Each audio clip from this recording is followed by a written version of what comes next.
equilibrium. In that, about 4 examples are given in the syllabus to show that how will you explain how to get the maximum yield of the products. First one is synthesis of ammonia by Haber's process. In Haber's process, ammonia is synthesized by the combination of nitrogen and hydrogen. When nitrogen and hydrogen are mixed, they combine together under suitable sets of conditions to form ammonia, and the following equilibrium is established. That is, nitrogen in the gaseous form combines with hydrogen which is in the gaseous form, and a reversible arrow represented for a reversible reaction gives ammonia gaseous. Suppose initially we have to derive an equation, therefore listen to the audio and try to derive the equation, so that if you get the correct answer means you understood the derivation of this equation. Suppose initially A moles of nitrogen and B moles of hydrogen are taken in a closed vessel of volume V liters, and suppose X moles of nitrogen reacts till equilibrium is reached. According to the above equation, that is this equation, 1 mole of nitrogen combines with 3 moles of hydrogen and form 2 moles of ammonia.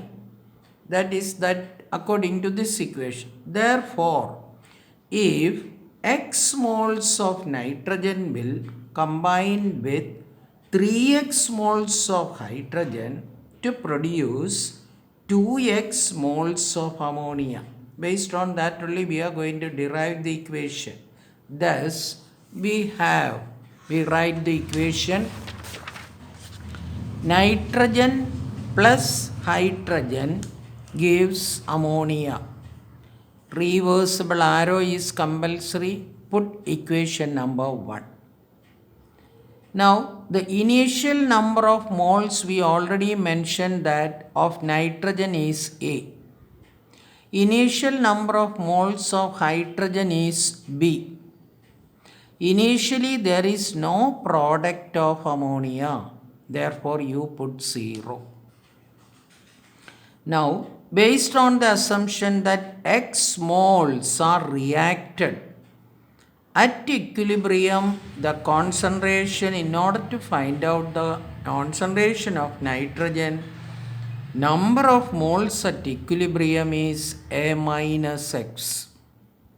And number of moles of hydrogen is B minus 3X, because 1 mole react with 3 moles of hydrogen. Therefore, X moles will react with 3X hydrogen. Therefore, B minus 3X. And the ammonia formed is 2X. We know the equilibrium. Equilibrium is given as V liters. And for the gases, the partial pressure is directly proportional to the number of moles by volume. Based on that, we know the number of moles at equilibrium and we know the volume is V liters. Concentration of nitrogen is equal to A minus X by V. And concentration of hydrogen is equal to B minus 3X by V. Concentration of ammonia is equal to 2X by V. These are all the concentration. We know the law of mass action and law of equilibrium. Therefore, applying this law of mass action and law of equilibrium, Kc is equal to NH3 raised to the power 2 divided by nitrogen into concentration of nitrogen into concentration of hydrogen raised to the power 3. Substituting the values given here, 2x minus v raised to the power 2 divided by a minus x by v, b minus 3x by v raised to the power 3. That is the equation number 2. Now we have to simplify the whole equation. When you simplify the whole equation, you will get kc is equal to 4x squared y square. Cancelling the v on the denominator and the numerator, you get this value finally. 4x squared v square divided by a minus x into b minus x raised to the power 3. That is equation number 3.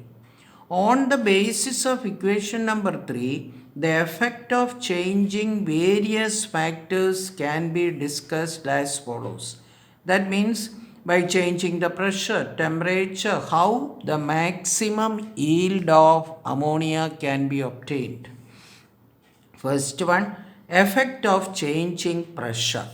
If the pressure is increased, the volume will decrease. That is a common phenomenon. Pressure is increased, volume decreases.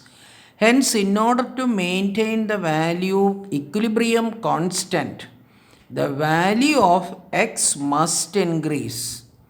Thus, more nitrogen will combine with more hydrogen to form more ammonia. That means in order to keep the equilibrium constant K, x must increase. X means the combination of nitrogen with hydrogen to increase and forms ammonia. Hence we come to the conclusion. Hence, an increase in pressure will favor the formation of ammonia.